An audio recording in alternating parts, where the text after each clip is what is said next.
Ankavalina topolasy topovavy no iaravanantsika rehetra isaorantsika ihany koa mendrika raha zavandratsy mitondra ny fampalalana teo ary manasantsika rehetra iaraka aminay hatramin'ny farany atao anatin'ny fandarana l'invité du jour ifantoka tanterakatsika amin'ny tontolo politika eto Madagasikara ny raharaha izay heverina fa mafana ihany koa amin'izao fotoana izao indrindra fa manoloana an'ireo solombavambahoaka maro samihafa eo anivon'ny anteny miram-pirenena tsy ho adintsika ihany koa ny fitantanana andraram-panjakana nanasantsika vahiny manokana Ramatoa JOHASY Eléonore izay Solombavambahoakan'i Madagasikara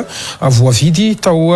Vangaindrano ary mpandrindra nasionaly ihany koa ny antoko politika tsara tafina miara-manao tompoko ary manasanao androso anaty efitrano ary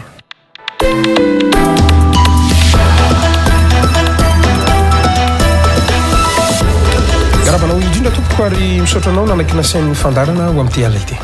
Madagasikara fisaorana no entiko andraisako fitenenana voalohany eto amin'ny fanasanareo eto anivon'ny Real TV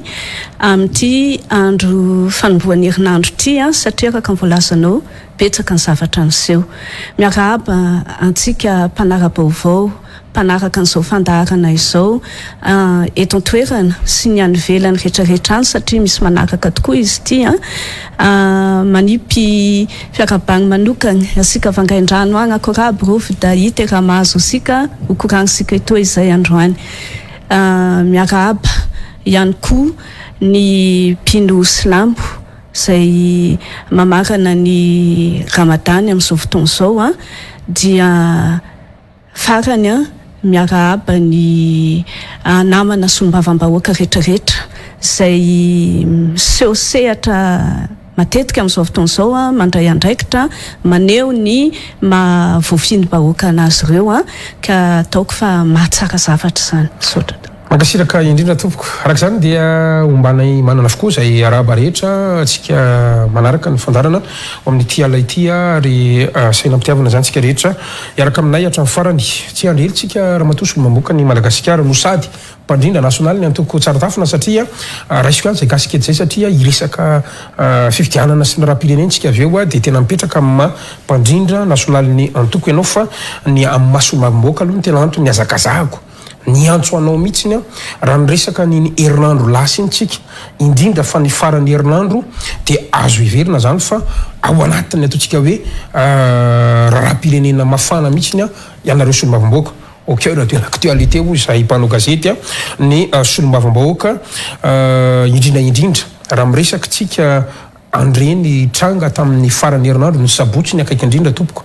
dia samy nezaka nanao hetsika avokoa ireo ataontsika hoe leader politika teto Madagasikara ny filoham-pirenena dia atao ambositra ary notrony ny filohan'ny antemira-pirenena ny filohanareo zany miaraka tamin'ireo Solombavambahoaka maro maneho karazana rapport de force itsekilany ny Solombavambahoaka miaradia mitsiteny terira andriana solonaiko nanao miava atory ihany koa tany Sambava ary mampiseho ihany koa an'izay ataontsika hoe rapport de force izay ny filoha teo aloha maraka ravalamanana moa tany Amorondava tany ihany koa dia mampiseho ary misy Solombavambahoaka nanaitra ny mpanara-bavao ny kabary izay nataon'ny filohany antemira-olona antemira-pirenena safady indrindra tompoko Ramatoa Kristina Razana Mahasony amin'ny antso moa zany voalohany izay nataony zany ho anareo Solombavambahoaka tao anatin'ny kabariny nisy ihany koa ny antso izay nataony zany ny amin'ny irotsahan'ny filoham-pirenena amperinasa ho kandida indray amin'ny manaraka teo ny fanontaniako zany dia zao maromaro ny zavatra mifamaofao zay zany tranga anankiroa fa mbola nisy ny tranga izay kabary moa nataon'ny vice président Jocelyne nisy an'le raharaha député Zaki ihany koa ny amin'ny hoe miera amin'ny prime ministre fa andeha hiaraba ny namana honorable toanareo misy tranga marobe ohatr'izay misy mivoy ihany koa ny amin'ny hoe tsy tokony kabary any amin'ny toerana tsy nahavoafidy maro samihafa izay zany le contexte misy androany dia ny tena tiako hiviana zany dia hoe raha ny lalàna na ny lalam-panorenana zay izay noetiko eto mihitsy ny lalam-panorenana na ny règlement intérieur anareo anivon'ny antemira-pirenena atraiza sy iza no azontsika hiverina aloha fa manaraka ny lalàna androany ao anatin'ity animation de la vie politique eto Madagasikara ty tokoa tsara petraka le fanontaniana Gasikara ary zay no mahafinaritra ny mivahiny eto aminareo satria miatefany amin'ny zavatra manitikitika ny sain'olona amin'izao fotoana izao iza manaka-dalàna amin'izao ahoana reny seho sy fihetsika atao ny solombavambahoaka reny. Mazava be le anarana hoe solombavambahoaka. Reo vahoaka ny fidy reo zany no soloana vava ary mitondra andraikitra betsaka izay zavatra zay. Amin'ny lafiny ankapobeny aloha ny tiako tenenina dia izao ny asa ataonay solombavambahoaka dia tsy hoe za dia mifidy lalàna sanatria ho an'ny distrikany Vangaindrano ihany satria taona voafidy manara-maso ny asan'ny gouvernementa eo anivony distrikana voafidy fotsiny tsy izay le izy fa ny lalàna fidiana eo anivony antenimera-pirenena dia ho an'ny malagasy iray manontolo ho an'ny firenena iray manontolo. Ny dikan'izay zany dia andraikitra eo anivon'ny firenena iray manontolo ty andraikitra mahasolombavambahoaka ty ka na dia izay fotsiny ara no hitarafantsika azy dia mazava ho azy fa tsy voafehy hoe tsy afaka ny ivelatra ambadiky ny toerana na voafidy izahay solombavambahoaka. Inona voalazan'ny lalàna dia za hoe inona tsy voalazan'ny lalàna. Ny lalàna tsy misy andalan-dalàna tsy misy mihitsy ao anatin'ny lalàna miteny ny solombavambahoaka dia tsy mahazo miteny afa-tsy ao amin'ny toerana na voafidy azy ary ny fitsipika anatiny ny antenimera koa dia mbola ohatr'izay ihany. Tsy misy mihitsy filazana hoe ianareo solombavambahoaka dia voafehy ao anatiny toerana na voafidy ianareo circonscription moa izany fa ny voalazan'ny lalàna tompoko dia hoe solombavambahoaka ny Madagasikara. Zay no izy zany fa solombavambahoaka ny Madagasikara ianareo rehefa lany fa tsy solombavambahoaka ny Vangaindrano ianao fa solombavambahoaka ny Madagasikara voafidy tao Vangaindrano. Mazava afaka miresaka anaiza anaiza afaka mitenina azy anaiza zay ve zany le izy tena zay mihitsy le izy dia fanampiny fotsiny tiako horesahana kely manodidina an'izay dia hoe rehefa mipetraka mazava amin'ny olona zay dia io antenimera-pirenena io koa zany araka ny voalazanao teo tena fitaratry ny zava-misy eto amin'ny firenena. Misy ny pomba, misy ny mpanohitra, misy ny eo anelanelany, misy ny fireana politika maro samihafa ary hitataratra eo anivony antenimera-pirenena ary zay ny tokony ho izy. Ary rehefa misy zavatra atao eo anivony antenimera-pirenena ny fitsipika anatiny na ny lalàna loi organique lalàna fehizoro mifeny zany antenimera-pirenena zany dia mamerina foana hoe tsy maintsy arakaraka n'le fitsinjarany hery eo anivony antenimera-pirenena no tokony ametrahana ny rafitra rehetrarehetra eo anivony antenimera-pirenena. Zay nga mafana. Ary moa zany voalazan'ny lalam-panorenana mihitsy nge zay zavatra rehetrarehetra zay. Ny voambolana anisan'ny nanaitra ny maro dia hoy ny filohan'ny antenimera-pirenena andriamatoa filoha indreo ny vahoaka anao. Ireo vahoaka ireo dia manohana anao, mangataka anao, ilatsaka ho fidiana. Amin'izay fotoana zay dia azo sokajiana ho kandida avy hatrany ve le filoham-pirenena tsy mipetraka ho filohana repoblika intsony ve zany le filoham-pirenena fa lasa miendrika ataontsika hoe tena kabary politika mantsy zany resaka zany ka eo amin'ilay ataontsika hoe lay statut an'ilay député mihitsiny izahay dia manohana ny filoha izy tena manohana ny filoha le filoha resana amin'ny filoha-mpanjakana filohana repoblika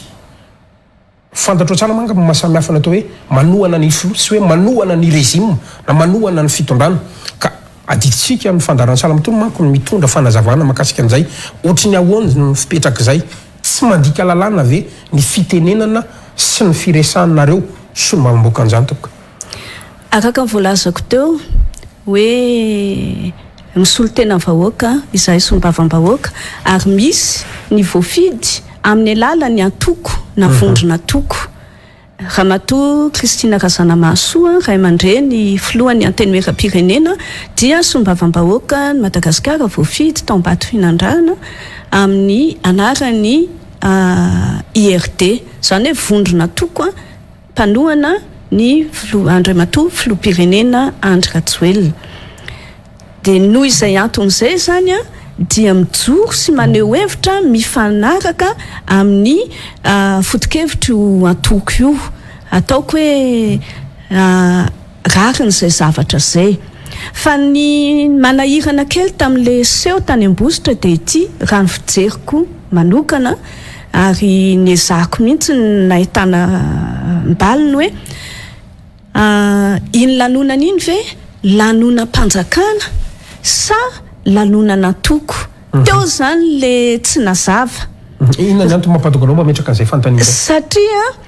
raha lanonam-panjakana izy de tsy tokony izy resaka fiandanina. Misy fotodrafitrasana notokana natao zay fotodrafitrasa ho an'ny malagasy rehetrarehetra. Fa tsy hoe fotodrafitrasa natokana ho anna vondron'olona mpanohana anitsy na iroa. Dikan'izay zany filoham-pirenena tonga tao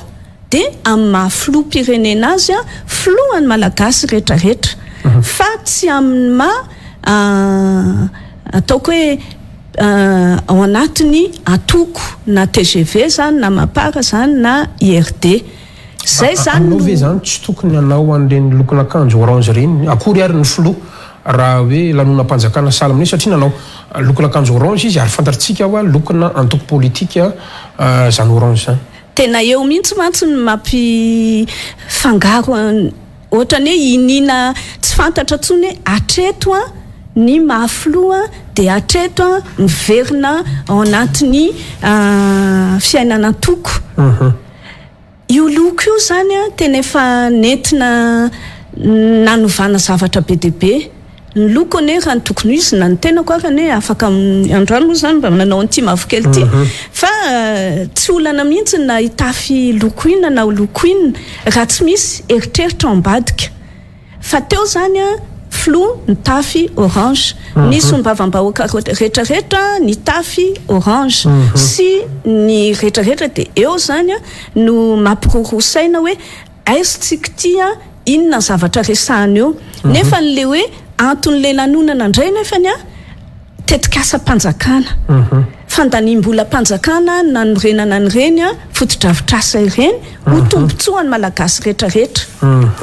De zava-bitany io fitondrana io zay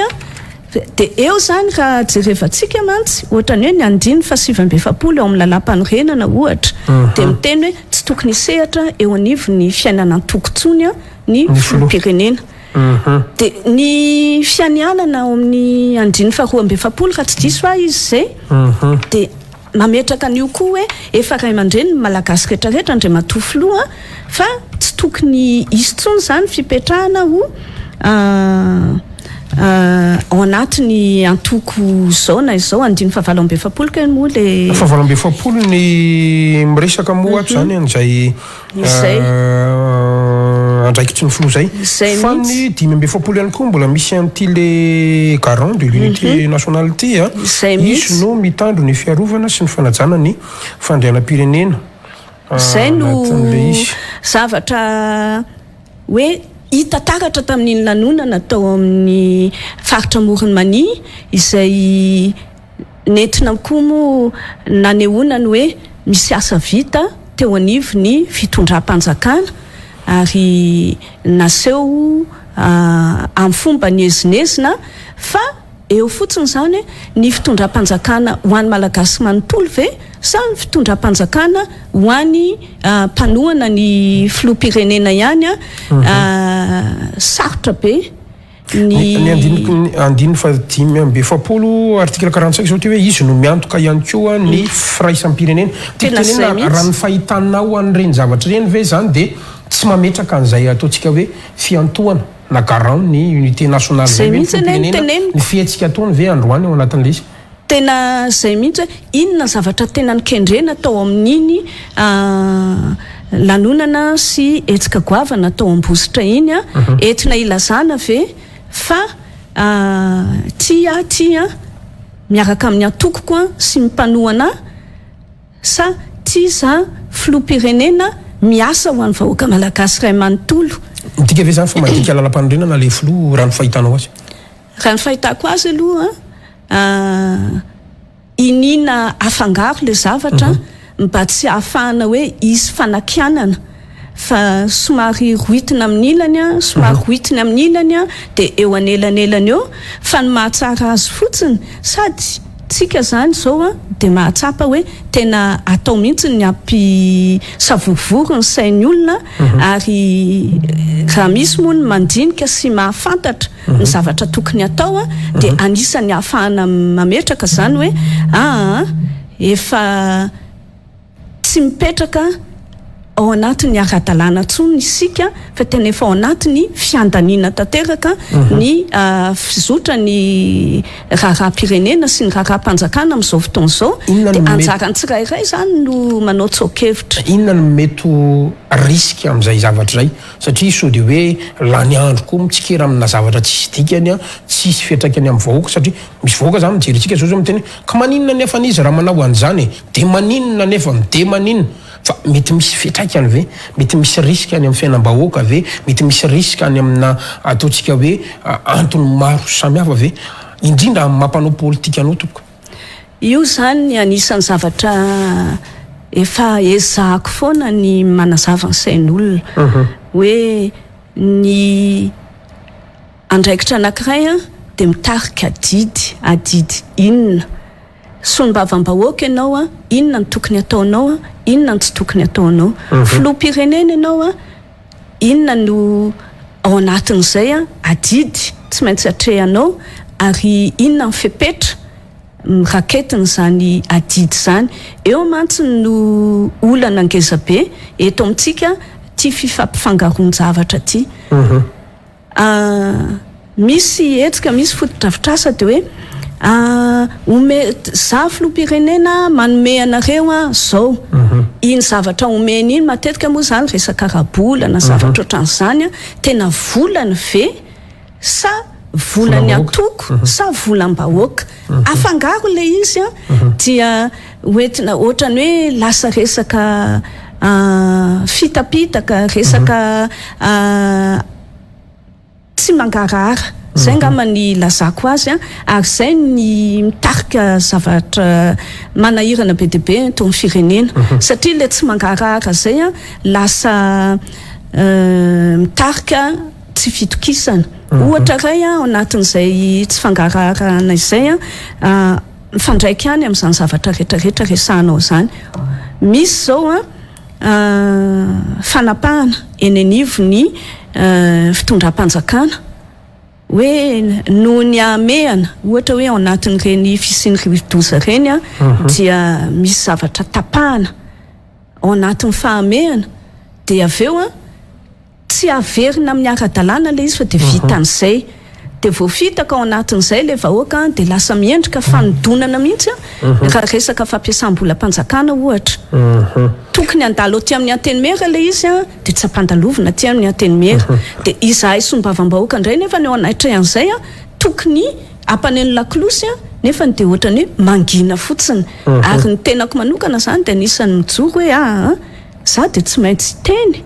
hoe rehefa misy ny fanapahana ivelan'ny parlementa dia takina ny ampahafantarana an'izay amin'ny fotoana mahamety azy mba ahafahan'ny parlementa maneho ny fankatoavany na tsy ny zavatra natao raha sitrakao satria tena iresaka zay ny soratako tao mantsy ao anatin'ny bondanao sa hoe tena fitantana ndara-panjakana misy an'ilay décision an'ny conseil des ministres tamin'ny 5 avril mantsy resantsika an'izay fa ndao faranako ary ty le resaka politique ty raha ohatra tsika zany miresaka ny tranga tany ambositra fotsiny sokajina ho isan'ny pré-campagne ve reny ho anao manokana sa tena lalona-panjakana ohatrany lalonana rehetra tompona ndraiky mpanjakana manao ny asany hoy ny ministre ny atitany zay rehefa nanao fanambarana ny pré-campagne moa zany zao efa ambetindresaka tamin'ity taona 13 ty ary tompona ndraiky mpanjakana mihitsy no nanambara hoe io ane ka tsy misy zany atao hoe pré-campagne zany fa rehefa voafidy andre matofoloha de mipetraka amin'ny andraikitra izy de manomboka eo de fa pré-campagne ka mazava ho azy moa zany fa vao maika moa iny zavatra tranga teny ambositra iny de tena hoe pré-campagne tanteraka mihitsy aloha ny fahitana azy hoe fanehokery raha zay angamba no andraisana azy hoe rendretro zay maro anisa fa firy moa zany ry zareo maro anisa niezaka ihany ny sary moa malaky be fa ohatra ny avitsy any tsy haiko ny fijery ny gasikara azy teo fa nisy moa fivoriana voalaza tamin'ny fiandohany ty volana aprily ty hoe zato ohatran'izany fa ohatrany tsy ampy zato kosa aloha le Solombavambahoaka teo ny fahitako azy fanaizana aty zany pré-campagne mazava be pré-campagne nentina ny lazana sahady hoe mbola tsy nisy ny fanambarana amin'ny fomba ofisialy hoe ilatsaka ovidina Andriamatoa filoha fa nisy ny fiatsoana natao ny Ramatoa filohan'ny antenimera-pirenena izay everiko hoe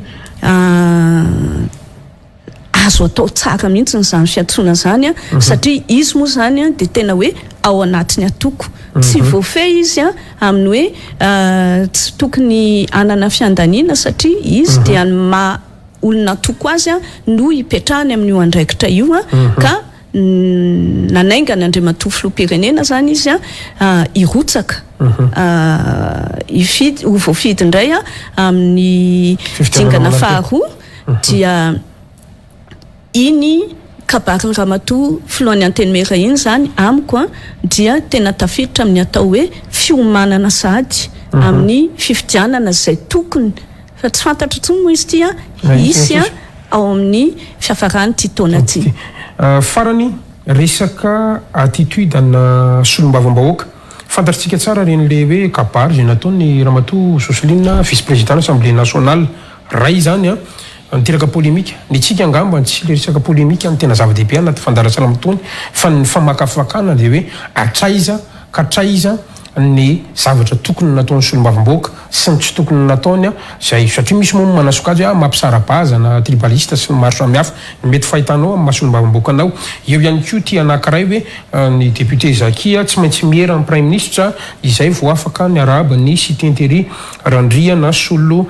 ny haiko ary ny farany de hoe député manohana ny filoha satria izay indray zany ny serasera izana avoaka mijery ny article 68 eto ambany masoko eto de tena mametraka misy fa akoatra ny fandaniana lalàna tompoko ny asanareo dia manaramaso sy manao tombana ny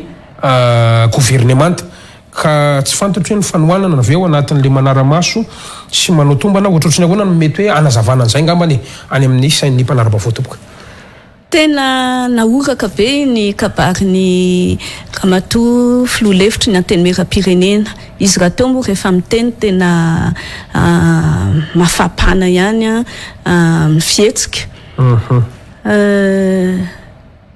tsoroko ave tsy ampiandohana fa tena manohitohina mihitsy ny tena raha teo moa zany avy any atsimo izy tsy namaritra hoe atsimo aiza na atsimo aiza nay zany zany hiezaka ihany ny tenako hoe ho voaboasana zany hoe inona moa ny tena tiany hotenenina tena makany amin'le fampisara-bazana ve sy fanavakavahana ratopoko sa teny fotsiny izy hoe enao ve mahafantatra ny resaka lavanilina any misy enao any ka aninona aty amin'ny zay sehatra ny lavanilina zay fa io tompoko dia rehefa mivoaka mivava ny teny dia efa tsy tompony tsony ianao ary ny fomba ny tenenany azy zany ataoko angamba fa misy fomba hafa tokony hitondrana ny reny faneho-kevitra reny fa raha vao miteny tokoa ianao hoe enareo enao avy any atsimo sa tsy ianao avy any atsimo no ninona ty aminay dia tena hialako tsiny fa tena mifono hevitra tena hoe mametraka an'izay fanavahana zay efa nisy ihany moa ohatrany hoe fialatsiny sotroatran'izany nentin'izy ireo fa ny teny mananelatra dia fa iny izy iny paritaka iny hitatsika iny dia reny ve eo amin'ny teny frantsay misy filazana hoe lapsus révélateur hoe tena efa zavatra ao anatiny ao ve zany no nivoaka tamin'iny teny tao anatiny hafanampo iny sa teny diso tsy mba kabary tsy anjarako no hitsara fa miezaka fotsiny aho zany hoe inona ny tena tiany atongavana dia ireny no faneho-kevitra nentiny dia makaiza zany tsika ao anatrehan'izay satria zay tokoa le hoe amin'ny andraikitra ianao dia lasa jerevany olona ny teny hoentinao ary raisiny olona araka an'izay fandraisany azy fa tsy azonao ferana ny olona hoe zao ane ny tiako lazaina fa aza raisina ohatran'izay na za miteny eto zao manana ny eritreritro fa ny olona miainao tsika amin'izao takariva zao dia mety anana ny fandraisany azy zay tsy voatery itovy amin'ilay fanehoan-kevitra entiko eto ka mampalahelo le izy satria ao anatin'ny fotoana zay efa ezana tsy hampisy savorovoro dia ireny zavatra nitranga ary eto angambany dia teneniko dia hoe soa ihany fa tao an-trano angambany ny fivoriny iny fa raha tany ivelany ve dia mety inona ny hafarany rehefa mba tonga koa ny fientanany zay olona ny etefany reny kabary reny fa io zany dia mila atao am-piheverana sanatria tsy miteny hoe tsy nihevitra ny teny ho ataony izy fa le fanehoana n'le hevitra ny tiako tenenina hoe mila tsara petraka etsy andany zany député Jack teny amin'ny seranam-piaramanidina dia hoe za ozy izy efa niera vo nandeha nitondra ny fiarabana tamin'ny namana honorable amin'ny mahasamy Solombavambahoaka dia mbola ohatr'izay ihany koa ny fiheverako azy mety tsy hoe hiera ny tiany député Jack tenenina fa hoe ahoana re zany naplaza fotsiny zany napahafantatra hoe misy namana Solombavambahoaka tonga dia mba hiarahaba azy koa fa le miera mantsy dia midika an'izany hoe eo ambany fahefan'ny olona hieranao ianao nefa nizahay Solombavambahoaka tompoko dia ny vahoaka ny fidy anay no mibaiko anay fa tsy ny prime ministre lehibe ny gouvernemanta fa zay le hoe na le teny ho avoaka zany tena ahoana moa fitenitsika zay hoe avadika impito ny lela zay vao avoaka le teny rehefa amin'ireny faneho-kevitra ireny zany dia lasa hoe niera dia amin'ny Solombavambahoakan'ny tena zany dia hoe raha ny tenako kosa aloha ifampiarahaba amin'ny honorable Jack na amin'ny honorable Jocelyne ny amin'ny honorable rehetrarehetra sy teny sy ny maro hafa dia tsy fampiera amin'izaniza afa-tsy amin'ny tenako ihany angambany fa ny akoatran'izay satria isika fitaratra koa izahay amin'ny fifampitondrana ao anatin'ny fifanajana dia tena mety ary rary ny député Jack ka miarahaba ny député Solombavambahoaka sy teny tonga eo amin'ny faritra misy azy fombatsika malagasy zay ary ataoko angambany fa zay no tao aneritrerini nametraka an'izay fa eto koa zany dia mbola veriko ihany hoe sa ve ao anatiny ao dia efa mipetraka izy hoe eo ambany fiahiny eo anivony gouvernemanta nefa ny voalazanao teo ny andiny fahavalo ambinipolo mazava manara-maso ny asan'ny gouvernemanta ny député zany hoe ataoko hoe somary manana fahefana hijery ny asan'ny gouvernemanta ka ianao manana fahefana amin'izany ve no hiera amindray ohatra ny misy fifanoherana ihany zay zavatra zay mbola toy an'le fanontanianao teny am-boalohany hoe mitondra savorovoro daholo ane zany zavatra zany vahoaka malagasy manaraka atsika zany zao dia tena hoe fa iza zany no izy ka iza ny manao ahoana ny Solombavambahoaka zay tokony hanara-maso sy hanombana ny asan'ny gouvernemanta ohatra ny fijery azy reo indray ka ny lasa ohatra ny hoe miandry baiko avy any amin'izany mpanatanteraka izany dia very eo anatin'izany rehetrarehetra zany ny sain'ny olona hoe fa makaizy tsika ty satria ve rendrika ao anatin'ny fahantrana satria ve sahirana loatra dia lasa na ny saina maneritreritra zany tsy mandeha any amin'ny tokony ho izy tsony zay Solombavambahoaka manko de tsara zava fa eny anivon'ny vahoaka izay no miaina ary mahatsapa samy fahasairanana zany ary miezaka tenako manokana ohatra mampaneno laklosy milaza am'izay tokony ilazana an'izany hoe misy tsy fetezana ny fiainatsika eto Madagasikara ary io tsy tokony izy fiandaniana afa-tsy amin'ny vahoaka ny vahoaka reny jerevantsika fa ny mpitondra nindrana fahefana tamin'ny vahoaka izy ireo ary andraikitra amin'ny mahasolombavambahoaka ny mitondra fanitsiana sy manome ataoko hoe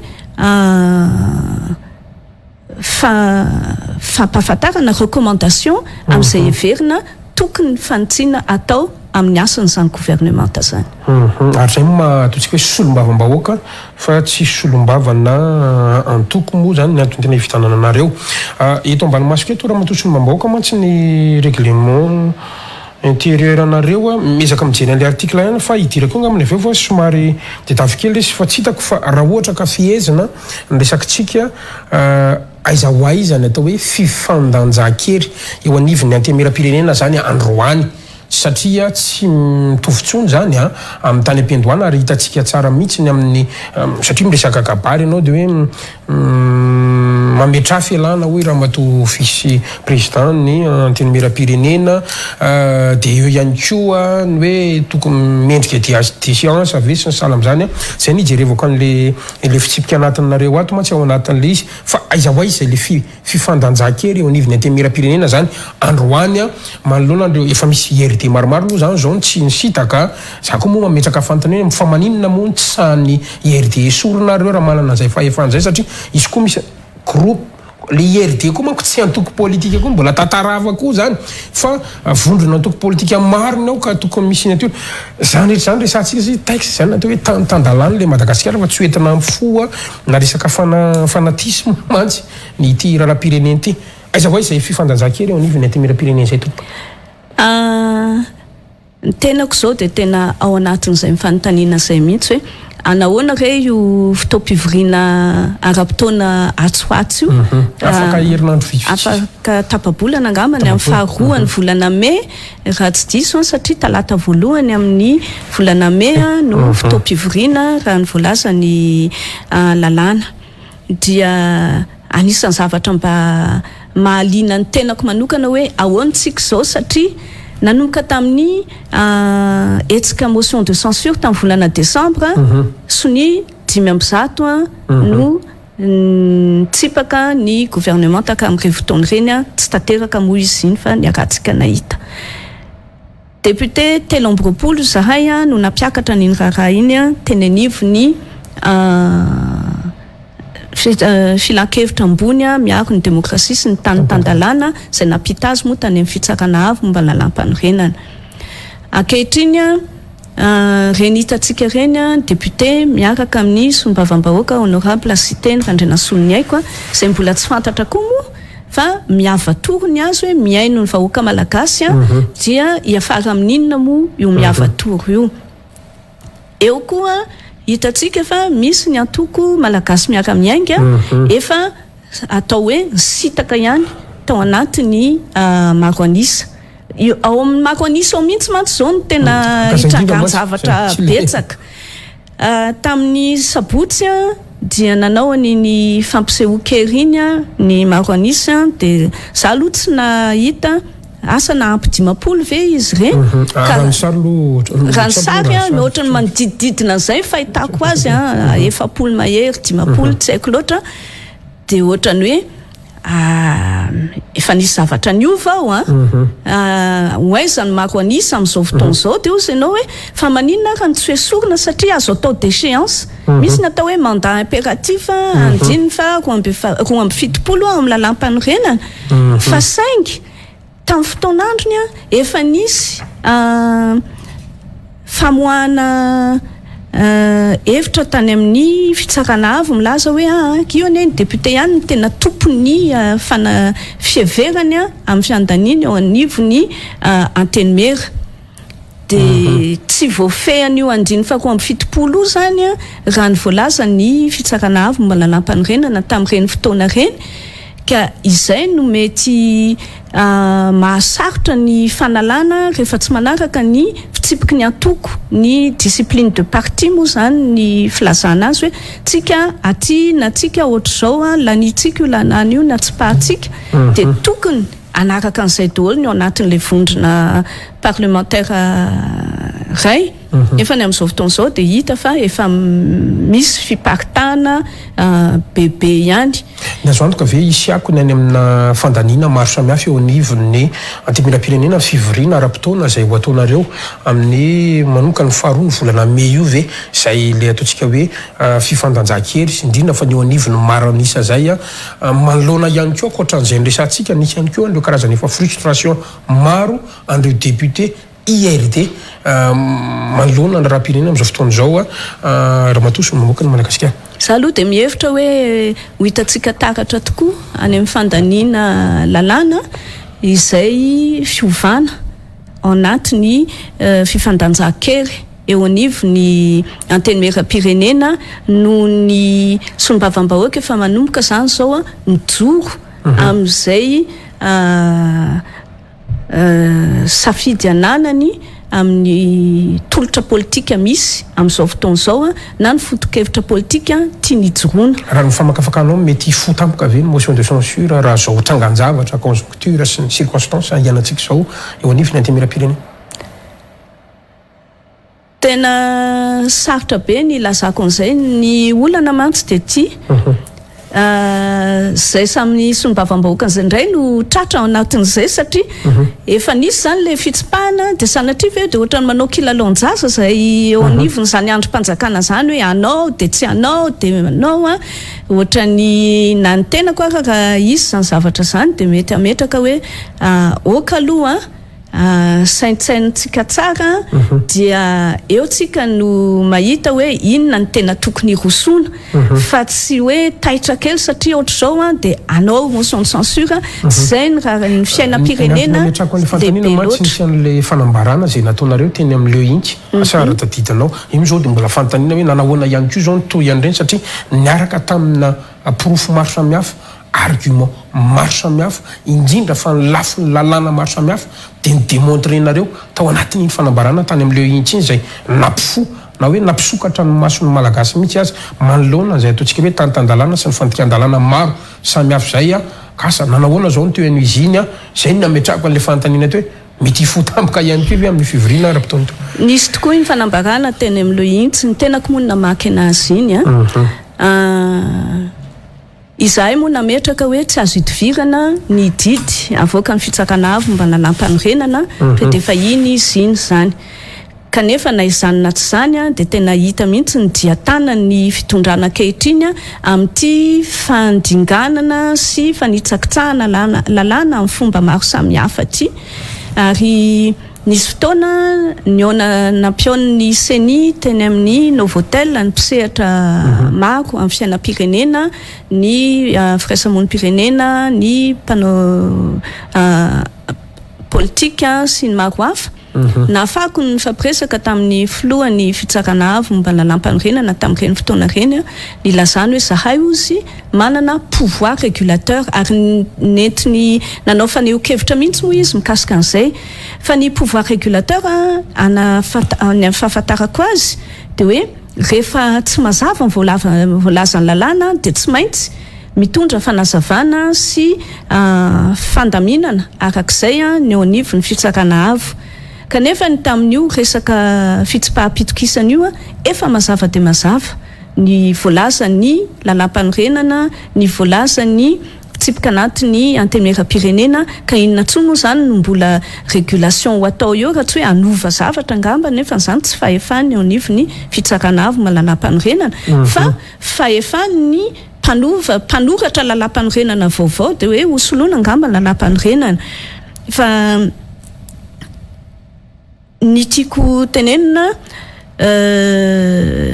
motion de censure ny antony ny fitsipaham-pitokisana iny dia satria ny fahatsapanay Solombavambahoaka ny fahasahiranany vahoaka mbola eo zay fahasahiranana zay amin'izao fotoana izao anatin'izay koa ny fanitsakitsahana lalam-panorenana mbola eo ihany koa zay amin'izao fotoana izao ka ny zavatra niova zany zao a dia le voalazanao teo hoe le fifandanjahan-kery eo anivony antenimera-pirenena zarery moa no miatrika anao eto a tsy afaka ny ilaza hoe aiza ho aiza ny foronany namana député Solombavambahoakan'i amin'izao fotoana izao fa eo tsika miaraka ahita azy eo tsika hiaraka hanaraka ny fandehany io fotoam-pivoriana io ianareo mpanao gazety raha teo moa dia manaraka tsy tapaka ary mampafantatra tsy tapaka ny fizotra ny fivoriana dia ny zavatra iray fotsiny hoe ny tombontsom-bahoaka sy ny tombontsom-pirenena no aoka ibaiko ny etsika sy ny fanapahan-kevitra zay mety ho raisina zay ngamba ny ametrahako azy mazava tsara zay indrindra no epitatsika amin'ny ataontsika hoe fitamintanana raha-mpanjakana tiako hanao bilan kely mihitsy ianao azao fitondran'izao satria natisika moa na tsy tisika dia efa mamaraparana ihany ary ny antony angatahako an'izay dia hoe ho avy mantsy ny session budgétaire io dia tsara ihany mba hahenony ny Solombavambahoaka namanao sy ny mpanara-bavao an'izay bilan zay afahantsika manarina zany fa mialohan'izay efa natsidika eo teo kely teo mantsy fa noteko ato mihitsiny le 5 avril nisy ny décision ny filan-kevitry ny ministre amin'ny resaka fanovana ny fomba fiasa fanavozana hoe mila avozana ozy izy ny fomba fiasa tsy apikatso ny raha-pirenena ka eo amin'ny resabolany no tiako anontaniana satria fantatritsika tsara ny lalàna amin'ny fe amina ataontsika hoe volam-panjakana lay finance publique zany dia eo zany ny ataontsika hoe fandaniana zay ataonareo eny anivony antenimera rotonta dia manatanteraka ny gouvernement le fantaniko dia mahitsy manova ny fitsipy-talao amin'ny ataontsika hoe fitantanam-bolam-panjakana ve reny décision reny fanapahan-kevitry ny filan-kevitry ny ministra ireny tompoko ary ny fantaniko faharoa mifanendrika amin'izay dia hoe nampifantarina anareo Solombavambahoaka ve io fomba fiasa vaovao io tompoko manova satria zay mihitsy ane voalaza atao anatin'ity tatitry ny filan-kevitry ny gouvernement ny ministre ty hoe mitondra fanovana zany ny ny fomba fiasa ao amin'ny fitantanam-bolam-panjakana zay zany ny zavatra voalaza ato inona moa no fepetraka ohatra ka atao amin'ny fomba tsotsotra manomana ny teti-bolam-panjakana ny eny anivon'ny mpanatanteraka amin'ny alalan'ny ministera ny toe-karena sy ny fitantanam-bola dia hoentina lanina eo anivon'ny antenimera rotota zay vao mizotra amin'ny fampiasana an'izany teti-bolam-panjakana zany ny gouvernement iny fandaniana azy eny anivon'ny antenimera iny zany dia ialoavany fandalinana maro samihafa hoe tia vola ho ampiasaina amin'ny ataontsika hoe tontolo iainana amin'ny fandriam-pahalemana amin'ny sosialim-bahoaka amin'ny foto-drafitrasa dia misy antotan-kevitra goavagoavana ihany no hoentina eny anivon'ny antenimera amin'io fotoana io ka adiadinay Solombavambahoaka zay misolo tena amin'ny vahoaka zay tompony io vola ampiasaina io moa mazava ho azy hoe inona zany ny ampiasana an'le vola dia ohatrina sy ohatrinina avy rehefa vita zay ka afapony eny anivon'ny antenimera zany dia mandany ny teti-bolam-panjakana dia ozy ny lalàna fehizoro mikasika an'izany fitantanam-bolam-panjakana zany moa le loi organique portant loi des finances 2004-007 izy zay raha tsy diso hoe ao amin'ny andiny faharoa amby efapolo izy dia mametraka hoe tokony misy sincérité any zany fampiasam-bola mpanjakana zany principe de sincérité zany hoe le voasoratra ao hoe ty vola ty anamboaranay lalana dia tena anamboarana lalana zany ny vola iny ity vola ty anatsarana ny tobo-pitsaboana ohatra dia tena anatsarana tobo-pitsaboana fa ny zavatra mitranga misy vola maromaro ihany amina miliara napetraka amina sampandraram-panjakana ray nefa tsy fantatra hoe inona ny ampiasana an'io fa tonga amin'izay zany zao tamin'ny fahadimy ny volana aprily dia tapahana eny an'iny filakevitry ny ministra hoe ianareo ministera izay manana tetikasa dia mpafantaro aty anivon'ny filakevitry ny ministra dia ny filakevitry ny ministra no manome alalana anareo ampiasa an'ilay vola. Zay zany ny olana angezabe zany hoe tsy nampahafantarina anay Solombavambahoaka izay zavatra zay fa dia natao ndray mikopaka amin'ny akapobeny fotsiny hoe misy vola napetraka ary amin'ny sampandraram-panjakana ohatra zao fa tsy mbola nisoratra tamin'izay fotoan'izay hoe vola tao inona. Zao am'izay zany filakevitry ny ministra vao mifampizara an'io ao anatiny filakevitry ny ministra zareo mpanatanteraka hoe zahay ministera an'izao dia andehanao an'izao ka dia mila vola an'izao iny ka ny anareo avy indray hoe zahay ministera an'izao dia manana tetikasa namboatra ny atsy ka zao ny vola ilainay dia indray zany ny anareo. Zay zany ane mifandehan'ity zavatra ty nefa ny loi organique ihany mikasika ny fitantanam-bola dia tena mametraka hoe amin'ny andininy voalohany dia io teti-bolam-panjakana io no miteny hoe inona ny fampiasam-bola, vola tao ahoana, vola ohatrinona ary vola tao makaiza ary zay no ahazahoany zareo alalana zany hoe ny aty amin'ny parlementa zany manome alalana ny gouvernementa apiasa an'le vola rehefa mazava zay zavatra zay fa zao zany dia hita mazava tsara mihitsy hoe nisy zavatra tsy nazava zao fa zao vao hovaina. Raha ohatra ka hoe ifampitaditsika dia hoe efa nampahafantarina anareo ko ary izy hitanareo anaty tatitra ny filakevitry ny ministra le tiako jerena mantsy atsaiza le fahefanareo zany zao tsika tena amerina an'izay atao hoe asa ny Solombavambahoaka zay mihitsy atao anatin'ny fandaratsika ary za moa isorako ny namana fa tena io zao article 149 atao anatin'ny fitsipika anatinareo dia mametraka tsara n'izany hoe andraikitry ny Solombavambahoaka amin'ny teti-bolam-panjakana zany ary miresaka mazava mihitsy zany aty amin'ny liniato io zany ty zao ny ataontsika hoe fomba andraisanareo an'ilay volavola sy ny examen an'le izy zany ohatra ka tena jerena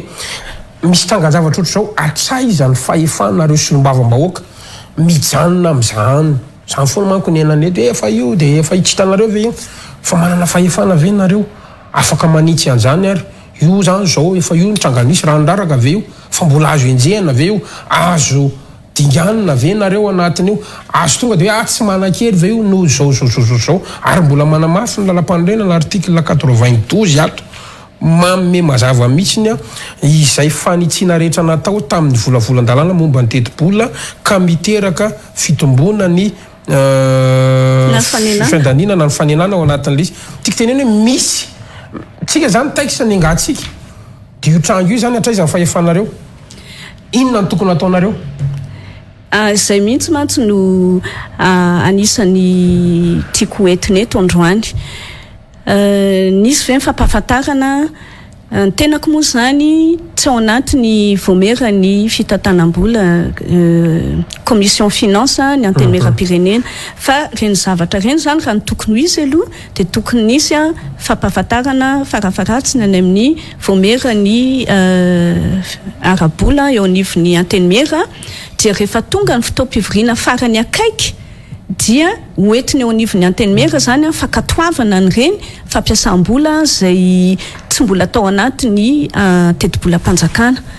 dia miandry azy zany ary rehefa tonga ny fotoam-pivoriana maheno angamba ny tompona andraiky mpanjakana dia tokony mba hiomana amin'izay mba ho atao amin'ny ara-dalàna fa raha tsisy zay zavatra zay dia tafiditra amin'ny tsy ara-dalàna isika. Nisy ny loi de règlement nivoaka avy tao amin'ny cour des comptes tamin'ny taona lasa misy amin'ny taona hafa ihany koa efa mametraka an'io hoe tsy nandingana an'le autorisation parlementaire ny mpanatanteraka tamin'ny taona 2024 zao zavatra lazaiko zao zany atao hoe fandinganana an'le autorisation parlementaire efa voalaza ny fitsarana momba ny compte zany zavatra zay dia efa nisy tamin'ny taona lasa ihany koa fampiasam-bola ohatran'izany izay tsy nampandalovina teo anivon'ny antemera ary noteneninay tamin'ny fionana tamin'ny fitsarana momba ny compte tamin'ny fotoana nandaniana izany loi de règlement zany dia tonga indray izy tia sanatria hoe efa atao mahazatra ka eto zany dia tena milaza mazava hoe tokony andalo amin'ny antemera fankatoavana ny reny fampiasanam-bola reny fampiasam-bola reny mba ahafahanay izay tena ny vahoaka tompony vola manao ny fanaraha-maso sy makatoa ny fandaniana raha ohatra ka mandeha araka ny tokony ho izy andininy fa 1.10 andininy fa 7.10 fa 20 fa 1.20 fa 2.20 amin'ny lalàna fehizoro mifeny teti-bolam-panjakana no milaza n'izany zavatra lazaiko zany mbola misy fahefana zany izy zahay Solombavambahoaka ary mino sy manantena fa ho maro ny Solombavambahoaka iombom-peo amiko hitaka an'izay fa metrahana ny asiny antemera ozinao teo ka ampahafantarina anay amin'ny fomba ara-dalàna ary ho ankatoavina amin'ny fomba ara-dalàna raha ohatra ka maharesy lahatra ny fandaniana izay apetraka eny anivon'ny filan-kevitry ny minisitra amin'izao fotoana izao. Afatsika miditra amin'izay mihitsy mantsy ny zavatra misy amin'izao raha matoa Solombavambahoaka ny Madagasikara miresaka resa-bola ihany tsika. Na tiana na tsy tiana sahirana ny vahoaka androany, sahirana le firenena androany. Tsika zany sany amina ataontsika hoe cessation de paiement tsony resaka androany fa tonga dia azo tsapaitanana fa misy paiement be dehibe eto tsy milamina resaka volam-panjakana resantsika ny karama mampiasa mpanjakana tsy voaloha misy paiement nareo tsenam-baro-mpanjakana reo izay nanao fitokonana mihitsy ary teny an-tanana renina ray volana mahery kely ngamba zay raha hitantsika resaka marché rehetrarehetra zany ka ohatrohatry ny ahoana ny andraisanareo an'izany satria hoavy ty ataontsika hoe loi de finance rectificatif afana ny anticiper an'izany LFR zany no ametrahako an'le fanontaniana androany sy no mety ho fahitana ho azy ihany koa. Ia, raha ny loatra ianao raha mametraka an'izay fanontaniana zay gasikara satria zay efa voatanisanao zay sy ny fitarafana ny fiainam-pirenena amin'ny lafiny ara-bola zany dia tsapa hita sy tsapa fa mandalo fahasairanana ny eo anivon'ny fitantanam-bolam-panjakana. Zay ny mahatonga anao milaza hoe ho avy ny loi de finance rectificative hoe mila fanitsiana zany ny teti-bolam-panjakana mba hifanitsy amin'ny zavatra miseho amin'izao fotoana izao. Nefa ny raha ny tenako manokana aloha dia mbola tsy azoko antoka hoe izy zany LFR zany izy zany loi de finance rectificative zany fa zay indrindra raha anisan'ny afahako milaza an'izany ty zavatra nitranga tamin'ny fahadiminy volana aprily ty satria ao anatiny ao ihany zany ny anovaovany zareo azy fa tsy ampandalovina ty amin'ny anivon'ny antenimiera eritreritro za manokana nefa n'izany fa anisan'ny zavatra azo heverina hoe tokony ho izy ary mety hisy tokoa ny loi de finance rectificative rehefa tonga io fotoam-pivorian'ny antenimieram-pirenena ara-potoana io anomboka amin'ny volana Mai ka ny fahasairanana moa vahoaka sahirana mitondram-panjakana sahirana dia anisan'ny antony ijoroana ihany koa io hoe io fahasairanana io misy antony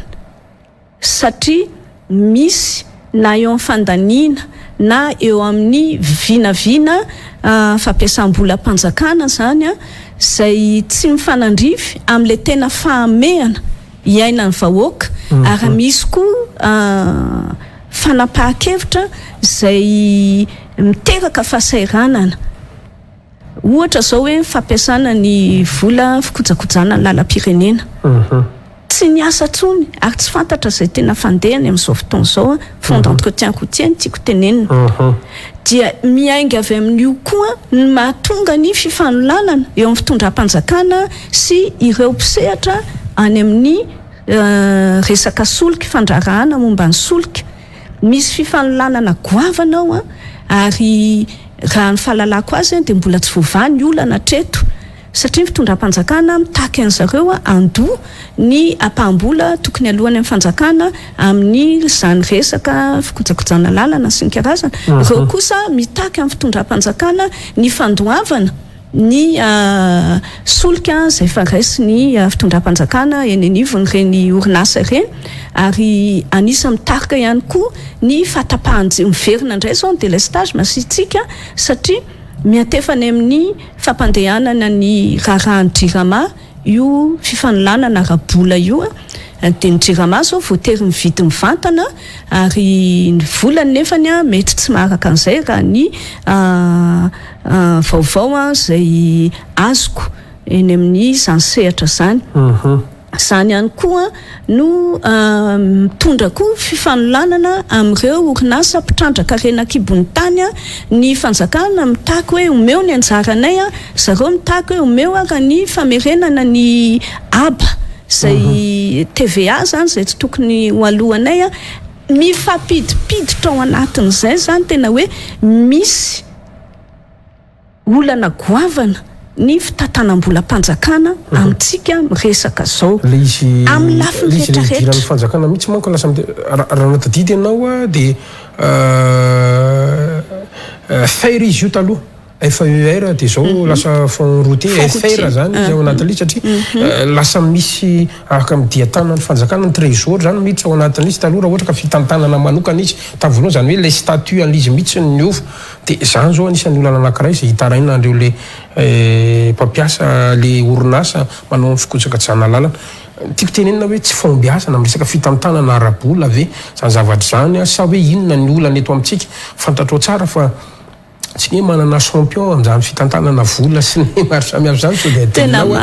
marina voalazanao raha matoa ministry ny toe-karena sy ny fitantanam-bola moa zao dia nahazo n'izay mari-pakasitrahana zay teo amin'ny sehatra iraisam-pirenena hoe leader africain de la finance lehibe zany voninahitra lehibe ho atsika malagasy ary mino fa rehefa tonga izy satria amin'izao fotoana izao sy mbola miatrika fivoriana any Washington io moa le fivoriana isan-taona fataony eo anivon'ny banky iraisam-pirenena sy ny tahiry-bola iraisam-pirenena zany hoe banque mondiale sy ny FMI de tao anivon'izany no nazahoany an'io fakasitrahana io hoe meilleur leader africain de la finance misy antony angamba matona azon'izany izy ary mino sy manantena fa rehefa tonga izy zany de hivady olo zay olana zay fa mety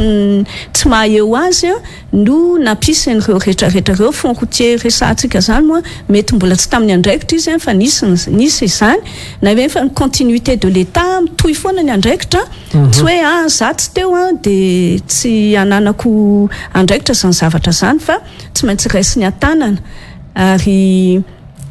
resaka fandoavana ny karamampiasa mpanjakana zao ohatrany hoe ohatrany mampisy aya ihany ho tratra ve sa tsy ho tratra sanatria tsy hoe anelitsao fa fanontaniana nena satria maheno vaovao anisany hoe mba antenaiko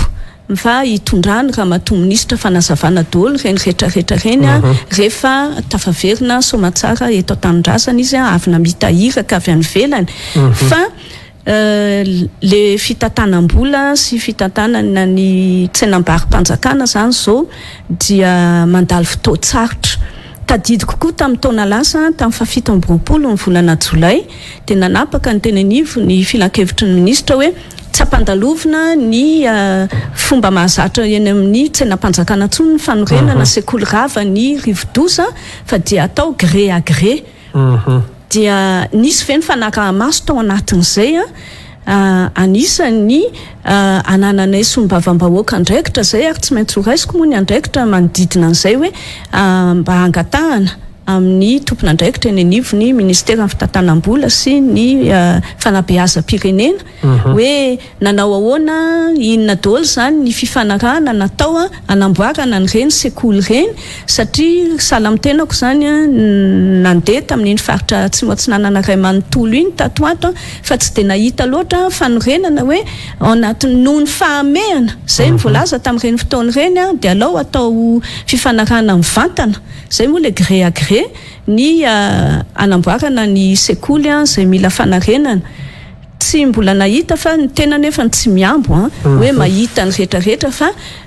mety misy ny any ambadibadika any zay tsy tazany maso misy ihany koa moa mpiara-miasa maro mitatitra fa de hoe zay nanontaniana rehetrarehetra aloha hatreto de ohatrany mbola tsy de hita loatra hoe taizany nisy vita reny sekoly reny ilazana hoe manaitaitra ihany an'zareo tompona andraikitra hoe mba jereo re olona fa ianareo no tomponantoka amin'izany ary hitakina tatitra mba zareo indray manao tatitra ary tokony homana amin'izay tatitra zay zareo satria voalaza amin'ny lalam-panorenana fa amin'izao fiandohany fotoam-pivoriana zao de tokony tatitra aminay Solombavambahoaka zany hoe tatitra zay hoentinay any amin'ny vahoaka ny gouvernementa amin'ny fizotra ny raharaham-panjakana amin'izao fotoana izao ny arabola ny amin'ny tetikasa rehetrarehetra inona sy antenaina fa isy amin'izay zao satria efa taoka hoe tao anatin'ny telotaona efa taona angambany mbola nisy mifahamehana vesa mbola nianatra amin'ny fanaovana an'le izy fa mamarana zao de tokony be fa ho tonga amin'izay zay fanaovana tatitra araka ny tokony ho izy zay raha ohatra ka manao tombantsika an'le fitondrana ratsy oela le régime ratsy oela manahoana no mety ho fahitana ho azy satria ao anatin'ny asanareo azany tsika hoe manao tombana ny politika mpanjakana manaramaso ny asan'ny gouvernementa efa taona zay ny lasa raha matosy mimoaka ny Madagasikara manahoana ny bilan raha no fahitanao azy tsotra fotsiny ny tena koa teo moa zany filohan'ny vomera fanombanana ny politika mpanjakana dia mazava ho azy fa efa nijery ihany hoe inona no azo ambara mikasika an'izany politika mpanjakana zany manahoana ny fiainantsika eto Madagasikara tsy de hoentiko resaka teknika loatra le izy naizanatra zany nefany ety am-piandohana fotsiny rehefa manombana zany dia maromaro ny zavatra jerena hoe misy critère zany mialatsiny somary ataoko teny vahiny misy critère de cohérence zany hoe mifanaraka amin'ny tokony ho izy ve tena hoe mifandrindra critère de pertinence hoe tena tokony amin'ny hitondrana azy ve critère d'efficacité critère d'efficience critère d'effectivité critère d'impact hoe tena nisy vokatra ny atraika tany amin'ny vahoaka ka inona moa zany zavatra afahantsika mitaratra an'izany critère maro samihafa zany ohatra zany hoe anisan'ny fasairanana lehibe de lehibe eto amin'ny tany sy ny firenena tsy fananana asa tao anatin'izay efa taona zay ve nisy ny famoronana asa dia mba afaka nahazo antom-pivelomana karama zany vahoaka malagasy maro anisa atreto aloha dia tsy tataratra zay mijery ianao any amin'ny taremarika ny anivon'ny stat mijery ianao amin'ny taremarika eny anivon'ny banky fohy be satria any misy atota-kevitra BDB mijery ianao any amin'ny base de données any banque mondiale sy ny OCDE zay andefasantsika firenena malagasy ihany koa ny mombamomba atsika fa ohatrany tsy mihetsika na mienara io fampananana asa eto Madagasikara io amin'izao fotoana izao zay aloha fa misy eo amin'ny tatitra ny stat ohatra de miteny izy hoe sarotra be satria misy ihany koa zany le asa zay rehefa tsy karama le izy fa asa tena sy ny ohatran'izany de tsy hay ny taravana anazy hoe miasa ve le olona sa tsy miasa hoe mivelona zany aloha fa ny anahy moa zany raha resaka famoronana asa sy fampananana asa dia anisany aindebeny zany famoronana asa zany ny fisian'ny orinasa eo amin'ny indostria Andriamatoa filoham-pirenena moa tamin'ny taona lasa nahazo niny mari-pakasitrana ihany koa hoe champion de l'industrialisation zany hoe izy zany tena anisan'ny tena matanjaka amin'izany industrie zany tsy hitako taratra mazava hoe aiza le industrie ny orina sy ny tsangana raha industrie manko zany de hoe fanodonana akora lasa vokatra azo varotana, azo jifaina. Dia tsy hitako hoe orinasa fanorenana fiara vesa, tena mbola tsy hitako takatra ny tena marina ka hoe iny fa nisy malagasy ana rivorivony lasa nahazo asa tao anatin'izay, mety mbola ho avy angambany fa mety champion le aorina kely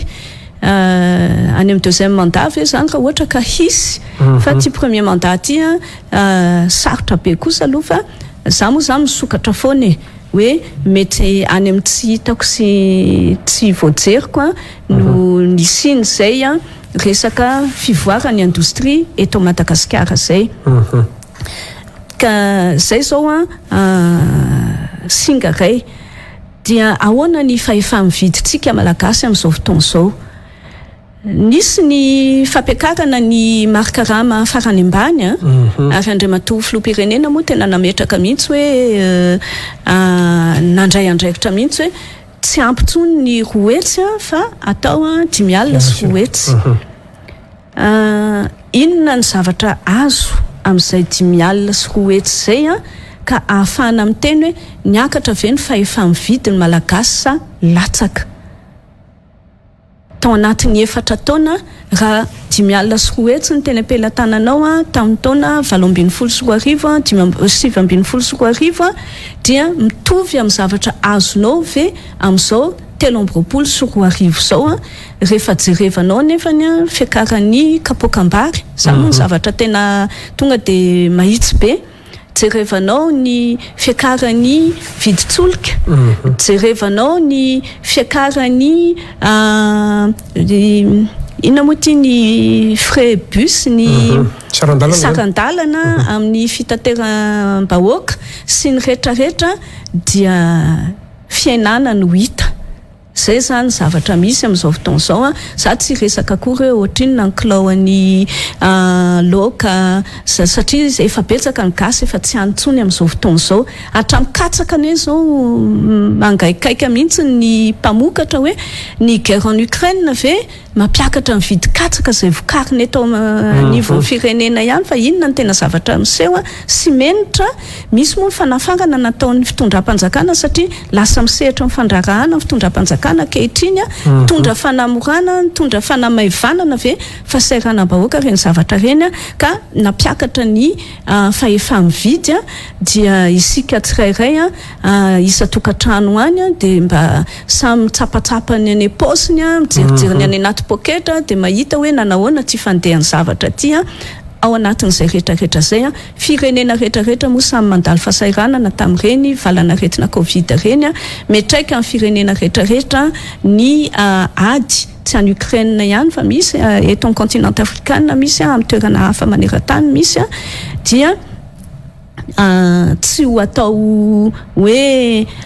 fialana andraikitra amin'ny fitantanana ny raharaham-panjakana sy ny fitadiavana vahaolana zay rehetrarehetra zay rehefa mitondra tsy tokony razalo mihevitra hoe misy mpitondra amin'ny andraikitra tsy teny hoe ka tamin'iny ane de nandalo fasairanana tsisy azoko natao fa enao no eo de enao no mitady vahaolana sy miatrika an'izany zavatra zany satria fiainam-pirenena io ohatran'ny fiaina-tokantrano ihany. Zay zany ny zavatra misy nanahoana ny famatsiana angovo herinaratra isa-tokantrano tratra ve le fanampy velirano sy ny karazany amin'ny hoe vova ao anatin'ny fotoana fohy io famatsiana angovo io tsika moa zany samy afaka mamaly an'izay.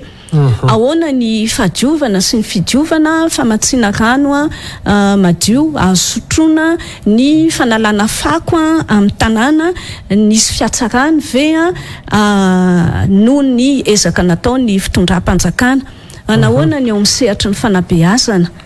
aiza hoaiza ny mpianatra malagasy misy ny navita fianarana dia anisan'ny sakana amin'le fampananana asa ny resako teny am-boalohany satria be dia be ny orinasa mitaraina hoe tena tsy mahafeha ary tsisy azo raisina ialako tsiny ny maro amin'ireo zaza malagasy na atody fianarana satria tsy ampy ary tsy ampy kalitao le programme anasa fandaharam-pianarana sy ny ventiny ny fanabeazana eto toerana ny baro moa ny antony mpampianatra misy mbola mila fanofanana ny toeram-pampianarana raha teo reny arahantsika mahita reny misy ny rava misy ny tsy ara-pitaovana be dia be mbola tsy tonga aloha raha ny fijeriko azy amin'ilay tena manara-penitra ny fampianarana eto Madagasikara hatreto ka izay ny tombana amin'ny vitsivitsy mbola betsaka mbola ao ny tsy fandriam-pahalemana ny fotodrafitrasa fanamboarana lalam-pirenena zao tsisy izay tsy taraina ny manerana ny nosy mihitsy lafy valon'ny nosy izay toerana le rehetrarehetra ary na ao ampovoan-tanàna dia fasimbana daholo ny hita amin'ny lalana mifandray ihany moa amin'ilay resaka hoe tahirim-bola fikojakojana lalana izay mila famahana olana satria novaina le izy dia nampiemitra ny mpiray ombinantoka izany zavatra rehetrarehetra zany no zavatra hita ka etsy an-dany moa zany inona ny zava-bita misy colisée eo amin'ny rova Manjakamiadana mbola tsy miasa moa izy io dia tsy hitako loatra izay lazaina hoe nanovany tsy arako nisy fotoana mihezinezina nitokanana azy fa tao aorianany ny rova no nitokanana fa le colisée mbola tsy nitokanana marina tokoa izay dia anisan'ny zavatra hitako hoe mihezinezina zany izay ny fanamboaran-dalana izay any Vangaindrano zao dia mbola mbola tsy tody ao aminay ao aloha ny RNT 12A ohatrany hoe misy ampany vita 520 isan-jato izay misy ampany vita 450 izany hoe mbola misy ezaka ao ny lalam-pirenena fahatelo ambin'ny folo aloha dia tena tsy ananako vaovao mihitsy lalam-pirenena menavaratra lalam-pirenena fahaenina makany Tsiranana moa dia tena tafiditra amin'ny anarany mihitsy fotadrevo amin'izao fotoana izao ny lalam-pirenena fahaefatra makany Mahajanga dia tena anisany nisy fahatapahana goavana tamin'ireny fotoanany aviorana reny ka inona ny azo ambara ny fanorenana sekoly moa zany no anisany voalaza hoe tena nisy ezaka sy asa vita be dia be eo amin'ny 500 eo ka ny filazany ramatoa ministry ny fanabeazam-pirenena satria nisy ekonomia zany hoe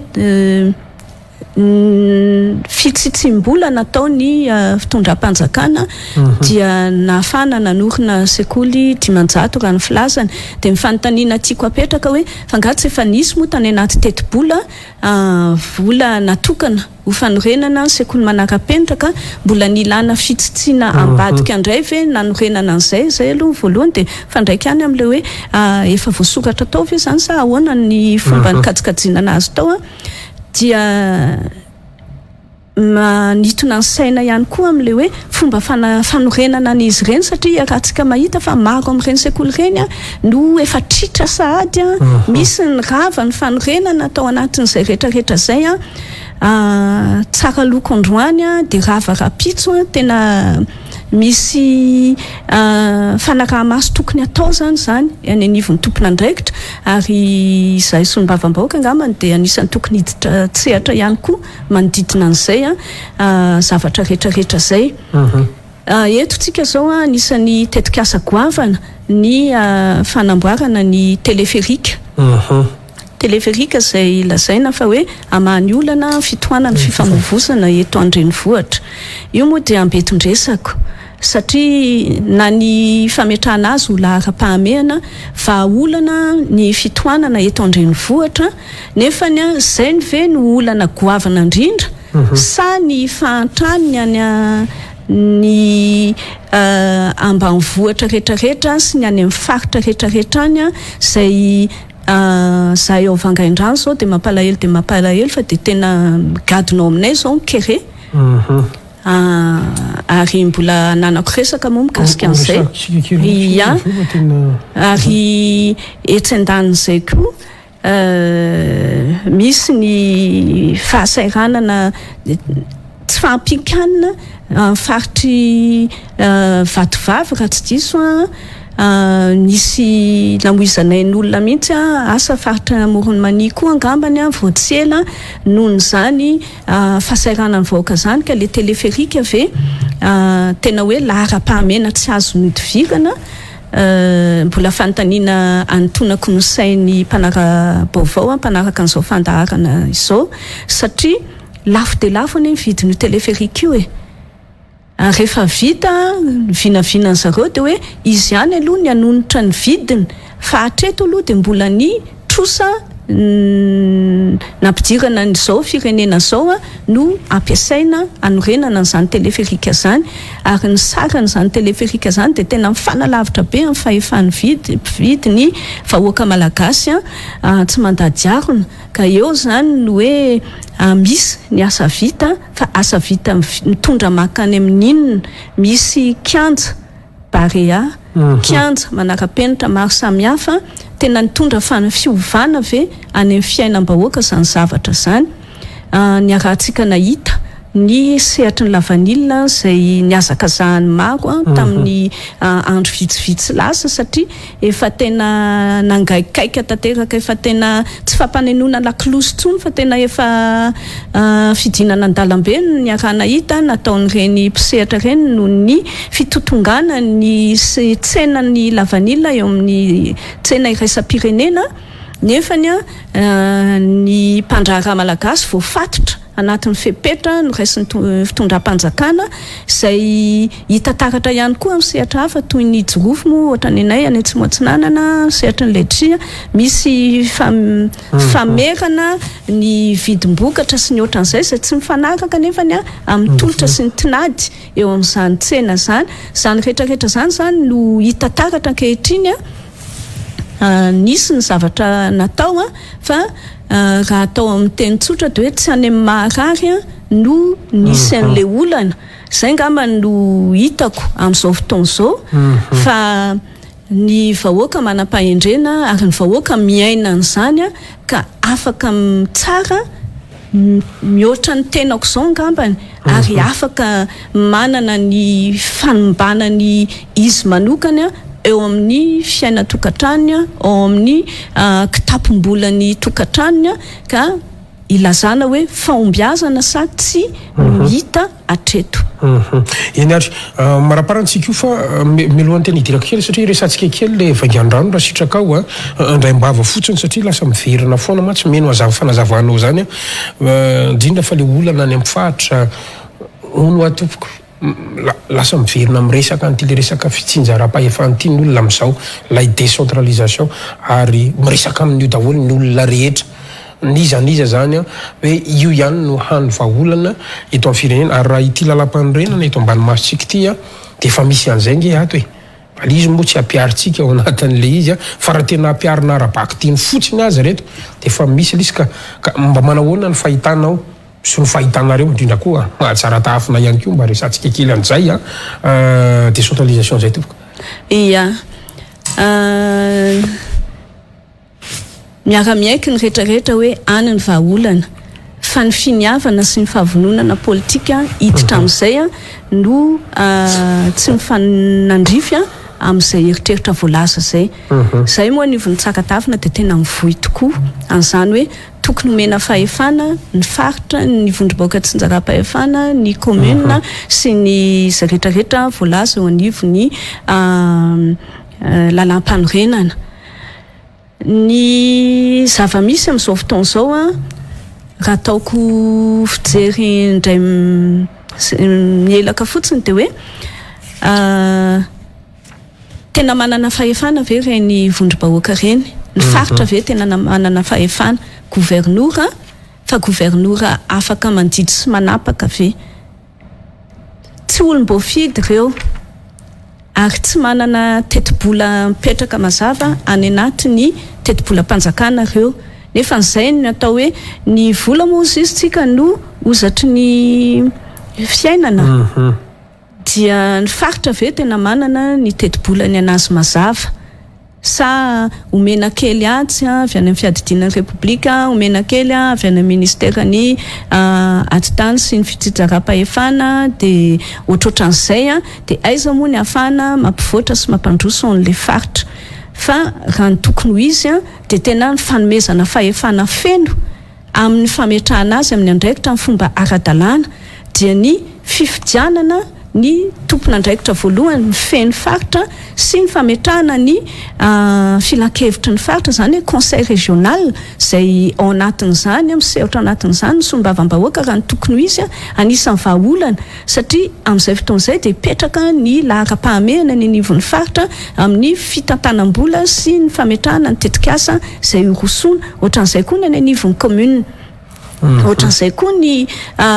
zao moa mbola anatin'ny lampanorenana ny faritany province reny rehetrarehetra reny zany raha ohatra ka mipetraka de fa everiko hoe tokony hitondra vahaolana satria akaiky de akaiky ny fandraisana fanapahan-kevitra ary fanandrify amin'izay fotoan'izay amin'le tena zavatra ilaina io koa io fitsinjaram-pahefana io fomba anankiray mba ahafahany vahoaka mandray andraikitra amin'ny vantana amin'le fampandrosoana fa tsy hoe teny midina na tetikasa milatsaka avy any amin'ny foibe foana zay vao hetsika fa sarotra be amin'ny vahoaka ny hiditra amin'izay fampandraisana andraikitra zay raha tsy mipetraka hatramin'ny hoe budget participatif ohatra sy zavatra ohatran'izany fomba fiasa eo koa ny fifandraisana eo amin'ny solon-tenam-panjakana sy ireny vondrom-bahoaka ireny ny district mifandraika amin'ny commune ny préfet mifandraika amin'ny faritra na région ahoana moa ny fifampifehezana ao anatin'izay tena mbola lavitra de lavitra isika anisan'ny napetraka hoe fanampy tamin'ny nandraisany zao fitondrana zao ny andraikitra soratra ao anaty lalam-panorenana ozy ianao nefany tao anatin'izay 5 taona zay de tsy hita ny songadina mihitsy zany fanomezana fahefana tena izy zany neny anivony reny faritra commune ary province ireny mba tsy lazana afaty zay fokotany koa misy milaza misy mihevitra hoe tokony omena fahefana satria ziny ny tena akaiky ny vahoaka ary ao ny tena iaingany zany ezaka fampandrosoana tokony atefa any amin'ny vahoaka zany ka finiavana raha politika ozy ihany tsy misy fa mifahafantarana azy de misy moa le atao hoe lettre de politique de décentralisation émergente no nampandaniana teo anivony parlement ary ny rosony fitondram-panjakana ankehitriny tsy kelikely ary nisy ny atrikasa namelabelarana mikasika an'izy io fa tao anatin'izany atrikasa zany de nametraka tia moa ny anisan'ny boky ny zaraina tamin'izany atrikasa zany de misy tety andro ihany ato hoe oviana zany ny ametrahana n'izany fitsinjaram-pahefana zany fa raha ny zavatra hitako ato de ohatrany hoe mbola any amin'ny taona 310 any zany angambany zany hoe manantena mbola hitondra hatramin'izany taona zany ve zareo hoe zay vao ho tanteraka ny fanomezana fahefana ny anivon'ny vahoaka ifotony fa mbola iverina hoe mbola tsy amin'izao zany ny tena metrahana azy de zay zany anisan'ny zavatra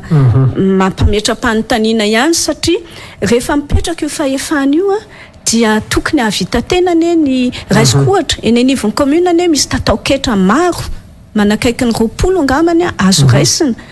fa tsy apiariny ny commune izy io satria misy aloha tsy fantany misy mbola ilan'ny fiofanana fa misy koa tsy tafiditra amin'le ananany fahefana satria mbola tsy feno ny hoeti-manana momba an'izay satria mila olona izy ireo mila fitaovana izy ireo ahafahany manatanteraka an'izay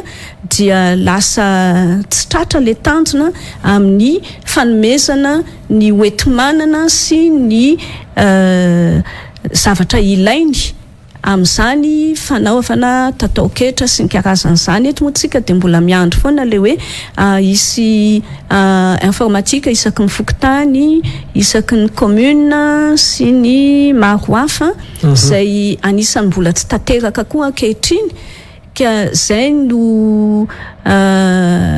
fijeriko hoe ohatrany hoe miroso miemotra zany ty fitsinjaram-pahefana ty raha ny fijeriko azy am'izao fotoana zao asa mbola tsy tena ovahana angamba le fahefana ty amin'ny fohy be fa de tena mbola tena azonina mafy tsy va ary tsy fampizarana zay angamba nefa ny firenena tanindrazana iaraha-manana ity ary fampandrosoana iaraha amin'ny salahy no tokony apetraka ary zay no ahitapam-biazana resahana io fa tsy hoe fitsinjaram-pahefana itsitokotoko fa fitsinjaram-pahefana ifanomezan-tanana zay no fitsinjaram-pahefana everina fa hitondra fahombiazana. Amarina ny fandarantsika tompoko araky ny resako teo de hoe andao mba tsy hoadonina aloha ny district amin'ny Vangaindrano fa ararotina koa ianao eto satria maro zareo no mijery amintsika amin'ity alina ity gaga maro malahelo mihitsy moa ny tena fa mahita fa ay efa tonga any aminareo koa mikery am'izao fotoan'izao zany hoe ny fatra tsy moatsinanana iny lay tsy fampina ara-tsakafo zany za moa tena nalahelo mihitsy ny nahita andreny vaovao le hoe tany amin'ny commune Namorona angamba ny to hoe misy olona 5 ndray maty anatina fianakaviana anankiray ninana nytony le feoveo na ovialy tony ohatrany profet zany fa efa tena tsisy hoanina tsony malagasy ka de sara aloha zany survivre kanefa moa de vaovao mampalahelo salamy reny ahoana fipetraka izay raha matosony mamako so de varina eto an-Tananarivo eto ianao so de varina amin'ny politika sy ny fanaramaso ny politika mpanjakana eto ianao fa ny ary amin'le vahoaka mifidy anao efa atenda kely ny ranombary rasirako tompoko ia Vangaindrano am'izao de tena ao anatin'ny fahasahiranana tanteraka ary na ty Antananarivo moa zany sofa misy ny fitaovam-pifandraisana maro koa ny namana sy mpiara-miasa ny toerana tsy tapaka mampita vaovao fa dia gadona ao amin'ny district zany zao io tsy fampitsakafo io mampalahelo de mampalahelo maro ny antony misy moa ny tsy fahafahana mivezivezy misy ny tsy fahafahana mamokatra ary raha iverenako kely vetivety aloha le veoveo namorona fa nisy efa volana maromaro lasa tao Sasinaka manakara angamba ndizindra Sasinaka de inona ndray le Sasinaka zay veoveo ihany koa nahafaty olona tao fa efa nisy volana tamin'ny taona lasa iny de ny ao Vangaindrano aloha mbola tsy tena hoe nazaoko vaovao hoe nisy ain'olona nafoy fa tena le akizy tena tondra aretina le tsy fahampikanina ny antony de misy aloha voalohany indrindra resaka hoe tsy afaka mamokatra le tokantrano satria ny toerana nipetrahany tafiditra tao anaty valan-javaboary de nalana tao zareo hoe tsy mahazo mipetraka eto nareo de lasa tsy nisy tany ho ambolena tsy misy trano hipetrahana de tafiditra amin'ny fahasairanana eo ihany iny fa efa nisy fotoana tamin'ny nandraisanao ana voalohany teto efa nametraka hoe ny atotakevitra mivoaka tamin'ny Vangaindrano efa namoaka fa faritra tsy matsinanana ny mahantra indrindra eto Madagasikara mampalahelo ny tenako zany tsy mampirearea zany ary efa nanoratako taratasy ombieny tamin'ny tompon'andraiky mpanjakana rehetrarehetra hoe fa ahoana ny tetibolanareo no ny tsy ny tetibola zafady fa ny tetik'asanareo no tsy mba mitodika aty aminay de namaly moa ny avy ao ministera ny toekarena sy fitantanam-bola hoe tsy safidy ny fitondram-panjakana tsy manao tetik'asany amin'ny faritra tsy moatsinanana fa ny praiombinantoka no manana ny safidiny ary tsy maharesy tosika ny eo anivo ny gouvernemanta fa de voatery manaraka le nametrahany praiombinantoka hoe zay aty amin'ty toerana aty na ary amin'ny toerana ry no hitondra ny tetikasanay sy ny fampiasam-bola tianay ho atao de tsy tafiditra ozy ny taratasy voasoniany ka matoa ministry ny toekarena sy ny fitantanam-bola moa zay taratasy zay tsy ahafahany zany manampy tetikasa eo amin'ny faritra atsimo atsinanana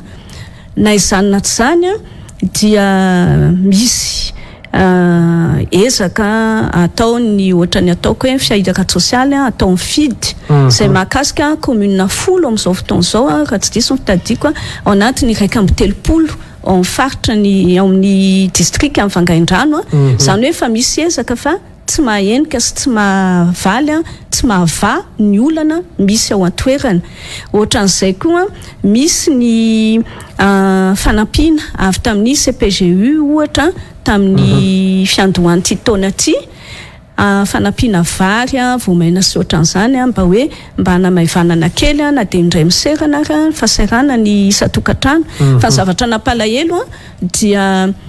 130 zany commune ao anatin'ny district amin'ny Vangaindrano dia ny vory tompon'andraikitra eo anivon'ny district sy ny ben'ny tanàna ary ny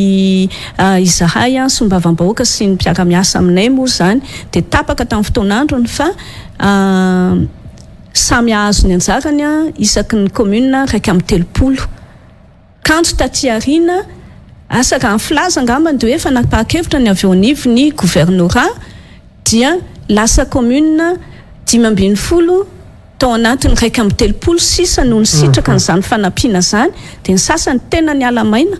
dia ohatran'le resaka tary am-boalohany hoe iza moa zany tokony azo dia iza ny tsy tokony azo iza ny gasy everina fa hoe anatombony sy ny ohatran'izay fa raha isy moa ny vagy manaraka amin'izay fanampiana zay raha isy dia tena ho arahako maso tsara hoe ahoana indray ny fitsinjarana an'izay fa dia tena tsy aradrariny ny fiheverako azy ny fanapahan-kevitra ny raisina tamin'iny fotoana iny dia raha ohatra ihany mikasika ny Vangaindrano nisy tetikasany fitondram-panjakana pacte projet de connectivité izy io amin'ny lalana zay misy ao amin'ny faritra loatra mangoro amin'ny lalam-pirenena fa 420 ony sy aty amin'ny faritra atsimo atsinanana sy anosy lalam-pirenena fa 12 RNT 12A voalaza tamin'izay fotoan'izay fa misy 250 km de piste connexe zany hoe le lala kely makany amin'ny commune zay ho amboarina ifampitohy amin'io lalam-pirenena amboarina io tsy haiko zay niseho any amin'ny faritra loatra fa ny aty amin'ny faritra atsimo atsinanana sy anosy zany dia tsy tratra le 590 kilometatra voalaza fa 7 kilometatra angambany ka ny 20 kilometatra eo no mba azo ny aty amin'ny faritra atsimo atsinanana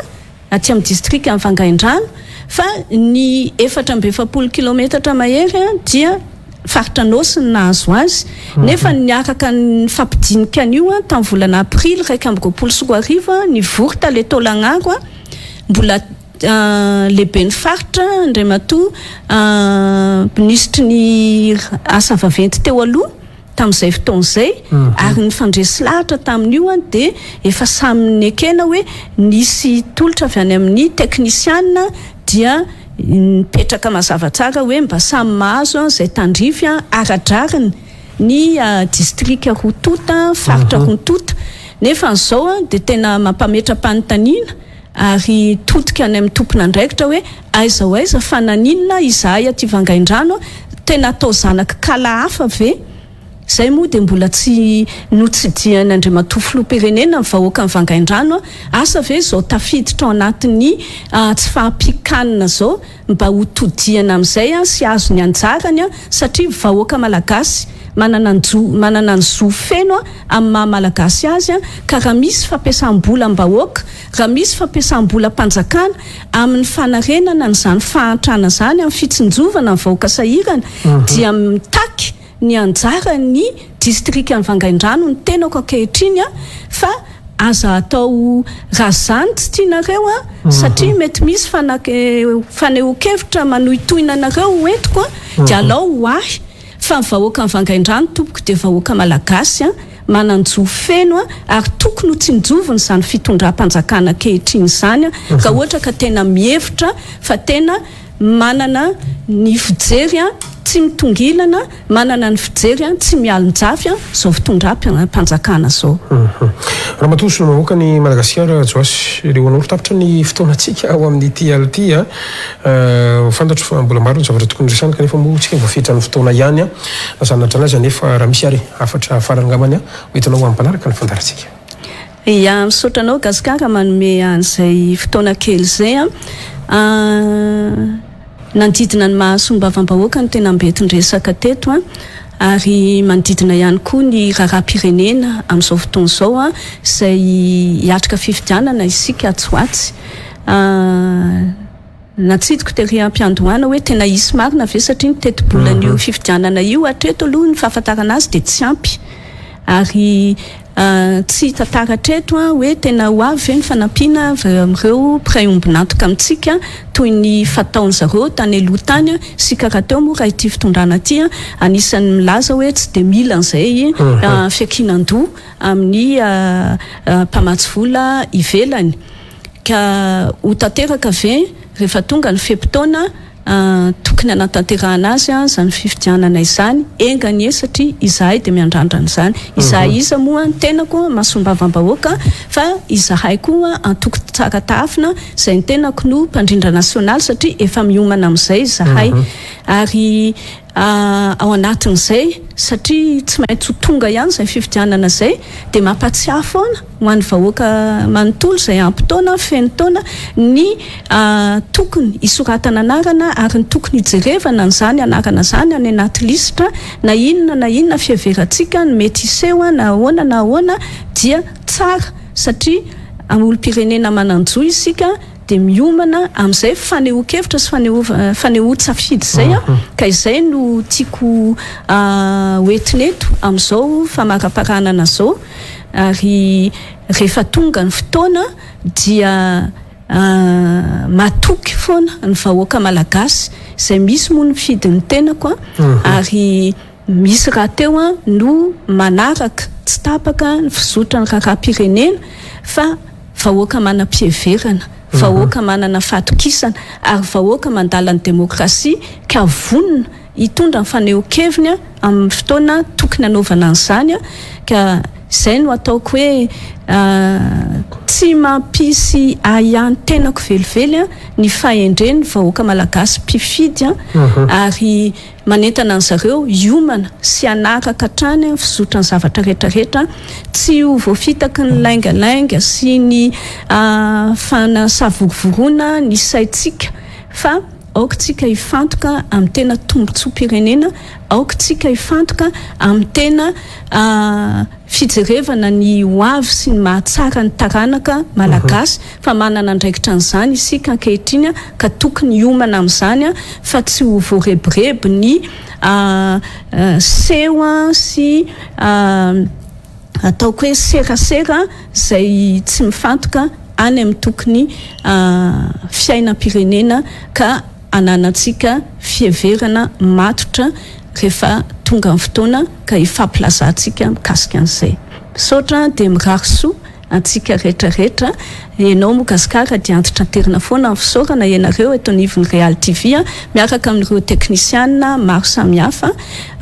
isaorana manokana ny mpanaraka an'izao fandaharana izao ary mampanantena anareo fa hijoro lalandava amin'ny fahamarinana hijoro lalandava amin'ny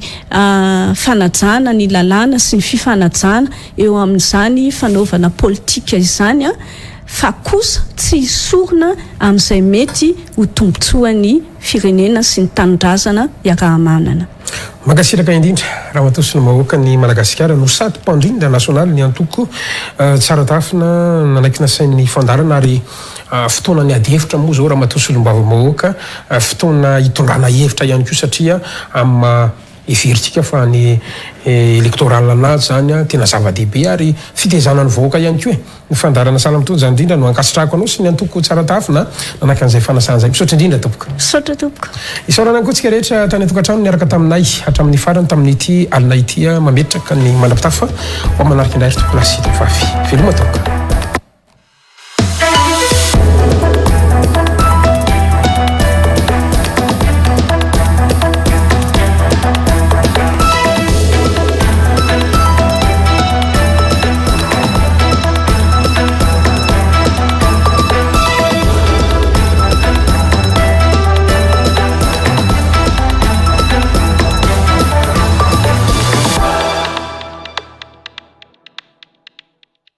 Tezatol manolotra anao ireo amin'ny fanorenana maharitra sy mateza amin'ny vidiny tena mirary.